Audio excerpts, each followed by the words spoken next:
So today we're going to be installing the blue driving mode buttons on a BMW F20. This works on any BMW of this generation that has these buttons. So the first thing you want to do is set the buttons aside, and you want to go and start unclipping this gaiter from around your gear stick. If it's a little bit reluctant, you can get yourself a trim tool and get that in between, and it'll help you along the way. So this next part isn't relevant to the install, but I'm going to take it off to try and help you guys see a little bit more. So I'm going to remove the gear knob altogether, but you don't need to do that when you're installing it yourself. Okay, so it's going to be quite tricky to show on camera, but I'll do my best. There's two clips holding this piece here onto the center console. So what you want to do is you can either get yourself a trim tool, or you can reach in and unclip the clip at the front, like that at the front, and then you want to do the same at the back. There's just a little gap here, and you want to reach in and unclip like that. And there you go, it's nice and free. So to release this all together, you need to unplug this blue clip here, and you just do that by pressing in and pulling out. And that's it, you've got this unit released. So to remove these buttons here, we're going to have to dismantle this whole unit, and we're going to take this inside because there's a few little fiddly parts that we don't want to lose down the sides of the seats. So now you've brought these inside, and what you want to do is unclip these clips all around here. So some people, and in some tutorials you'll see, will opt for a flathead screwdriver to try and get down here.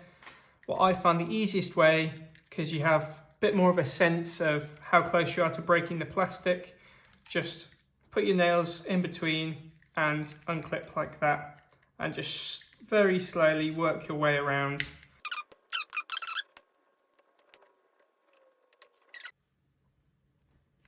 And now you've unclipped all the clips, it's simply slide away. And don't worry, this piece is meant to come out there. Surprise, surprise, there's yet again more clips, and this time they're these ones along here. So 1, 2, 3, 4. What you want to do with these is exactly the same as last time, just open them up and slide the piece out. So once they've all been unclipped, take that piece to the side, and you'll find your circuit board here too. So what I like to do is I like to keep all of the parts together as they came off. The next thing is the silicone, and then this small little plastic piece here for the sport button. So you'll see here there's two tabs on the sport button, and what you want to do is you want to take here. It's going to be very difficult to see on camera, but you'll see easily when you're doing it yourself. So you want to push the flathead in and push to the side, one and then the other, and it simply pops out like that. So you're going to put the original sport button off to the side, and then you're going to start trying to remove this button as well. So similarly to the sport button, you'll see on this one, we've got the two clips here and here. So once again, it's going to be difficult to see on camera, but you want to get your flathead inside and flick out, and inside and flick out. So once you've unclipped those, it should drop out. And don't be alarmed too if this piece here drops out as well. And now it's a case of putting everything back together. So what you want to do is, if this piece has dropped out, you want to drop it back in. It can only go in one way, and then hold it down, and from here you want to snap that into place. And then you want to take your sport button, and you're just going to, in the reverse process, snap that back on. So you should have a sport button that rocks.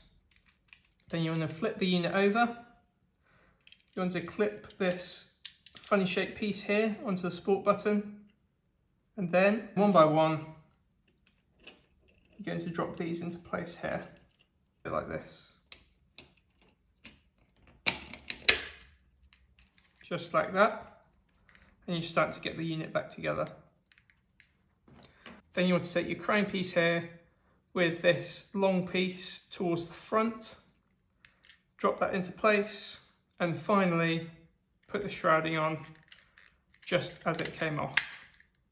So back in the car with the unit assembled, it's just simply a reverse process of plugging in the electrical connector, just like that, then snapping the piece into place.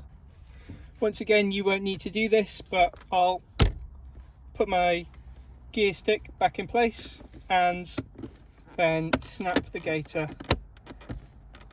into place too. And there you have it. Blue driving mode buttons on your BMW.